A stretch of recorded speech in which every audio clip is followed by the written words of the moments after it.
আসসালামু আলাইকুম, কেমন আছেন সবাই? অনেক দিন পর চলে এসেছি আবারও আমি নতুন কোনো রেসিপি নিয়ে আমার পেজে। আজকে আপনাদের জন্য তৈরি করেছি একটা ডিফারেন্ট ওয়েতে চিকেন ফ্রাই রেসিপি। তাহলে চলুন শুরু করি। সর্বপ্রথমে আমরা চিকেন ধুয়ে তাতে আদা বাটা, রসুন বাটা, টমেটো সস এবং সয়া সস দিয়ে দেব। তারপর সামান্য পরিমাণে লবণ অ্যাড করব। লবণ দেওয়ার পরে আপনাদের স্বাদ অনুযায়ী গুঁড়া মরিচের গুঁড়ো দিবেন, যে যেরকম ঝাল খান। তারপর সামান্য গরম মশলার গুঁড়ো অ্যাড করে নেব। তারপর এটা ফ্রিজে ম্যারিনেশনের জন্য রেখে দেব। এরপর অন্য একটা পাত্রে ময়দাতে সামান্য লবণ, গুঁড়ো মরিচের গুঁড়ো এবং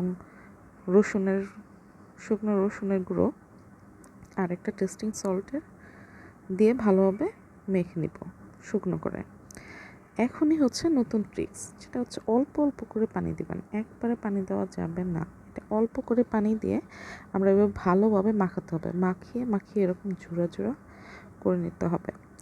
যখনই দেখবেন এরকম জোড়ো জোড়ো হয়ে গিয়েছে, তখন আমরা এটা চেলে নিব। ভালোভাবে একটা ছাঁকনিতে চেলে নিতে হবে। দেখছেন, দেখার পরে এই যে আমাদের যে আলাদা যেই মিহিটা, সেটা আমরা পানি দিয়ে গুলিয়ে নেব। এখন এই চিকেন ফ্রাইটা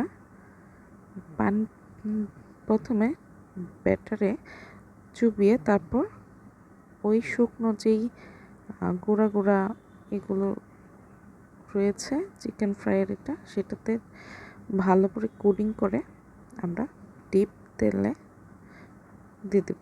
ডুবো তেলে ভাজতে হবে এটা। দেখতে পাচ্ছেন কত সুন্দর চিকেন ফ্রাইয়ের মতো কিন্তু উপরের আস্তরণটা হয়ে গিয়েছে। এখন আমরা তেলে দিয়ে দিলাম। এইভাবে আবার আরেকটা নিয়ে সেম একই ওয়েতে আপনারা আরেকটা চিকেন ফ্রাই নিয়ে নেবেন এবং এভাবে গড়িয়ে সুন্দর মতো তারপর তেল দিয়ে দেবেন। এভাবে আমি সবগুলো চিকেন ফ্রাই ফার্স্টে ময়দার কোটিংয়ে ডুবিয়ে তারপর ওইটার মধ্যে কোটিং করে তেল ছেড়ে দেব।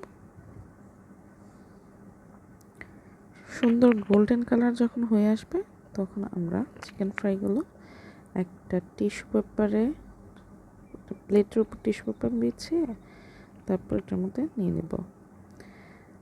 অলরেডি আমার আগে যেগুলো ভাজা হয়েছিল ওইগুলো কিন্তু শেষ, আমার ছেলে ফিনিশ করে দিয়েছে। তো এত মচমচো এবং এত মজার হয় এই চিকেন ফ্রাইটা, আপনার পাশে অবশ্যই একবার করবেন, করে আমাকে অবশ্যই কমেন্টে জানাবেন কেমন হচ্ছে। ধন্যবাদ। আসসালামু আলাইকুম।